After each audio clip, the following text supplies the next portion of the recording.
That morning, no one had any idea that by evening, an entire area would be calling out one child's name. It started as a normal day. The air was cool, sunlight moved quietly through the trees, and a small child was lost in his own world. To him, the place did not feel dangerous. It was just somewhere he could walk, look around, and explore. But within just a few minutes, everything changed. When his parents looked for him again, he was gone.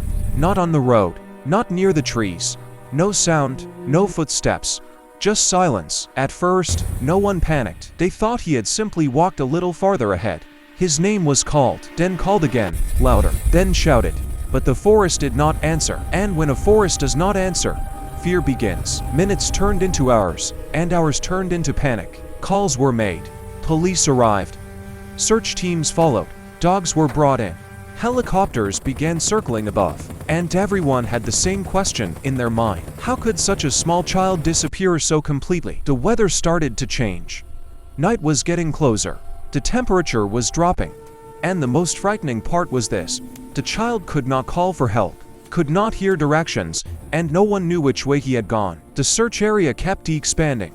Red circles were drawn on maps, and with every new circle, hope slowly faded. People began to say the words no parent wants to hear. The chances are low. It's too cold. Too much time has passed.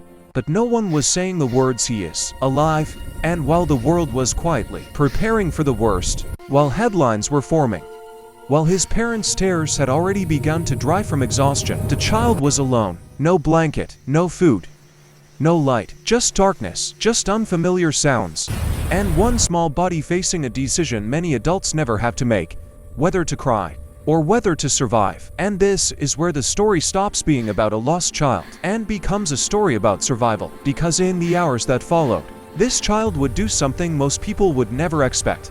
And just when the world believed the story was already over, the most unexpected part of the story was about to begin. Chapter 2. Night fell faster than anyone expected, and with it came a cold that did not feel normal, even for that place. While search teams moved through the forest with lights and radios, the child was moving through a different reality altogether. Every sound felt louder in the dark. The whine through the trees no longer sounded like whine. It sounded like footsteps. Branches cracking felt like something following him. His small body was tired. His legs hurt, and hunger had already started to creep in. But fear was stronger than pain. At some point, he stopped walking. Not because he wanted to rest, but because he didn't know where to go anymore. He did what instinct told him to do. He stayed still. Somewhere in that darkness, helicopters passed overhead, close enough for the sound to shake the ground, but too far for him to understand what they meant. He didn't know people were looking for him. He only knew he was alone. The temperature kept dropping, and the ground beneath him felt colder with every minute. He curled into himself, trying to make his body smaller, trying to stay warm the only way he knew how. Hours passed like that. No sleep. Just short moments where his eyes closed and opened again, unsure if it was safe to rest. At the same time, miles away, search leaders were making hard decisions. Areas were marked as cleared. Others were ruled out completely. Quiet conversations started happening, the kind that only happen when hope begins to crack. But none of them knew that while adults were losing faith, the child was doing something extraordinary without realizing it. He was surviving by staying calm, by not running, by not wasting energy. And somewhere in that darkness, without understanding it, he made one choice that would later be called the reason he lived. He stayed where he was. And as the night stretched on, with every passing hour making survival less likely on paper, the child unknowingly moved closer to the moment that would change everything. Chapter 3. Morning did not arrive with sunlight. It arrived with silence. The forest was still. The cold had settled deep into the ground, and the search teams were running on exhaustion and instinct alone. Some people had not slept at all. Others were already preparing themselves for an ending they did not want to face. Then, just after sunrise, something small changed. A searcher noticed marks in the dirt that did not belong to animals. Tiny footprints, barely visible, easy to miss, but real. The direction was slow and uneven. Not running, not escaping, staying. Radios came alive. Teams adjusted their paths. And minutes later, in a place no one expected, they saw him, curled up, cold, dirty, alive. For a moment, no one spoke. Grown adults froze, afraid to move too fast.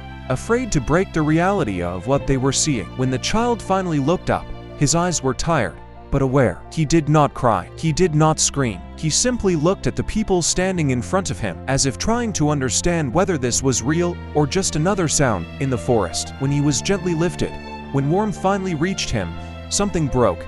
Not in him, in the people around him. Relief hit like a wave. Terrence collapsed.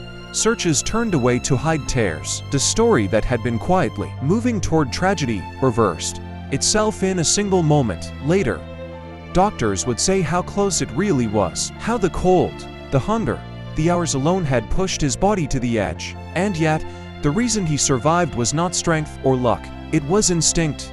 He did not panic. He did not run. He did not waste energy.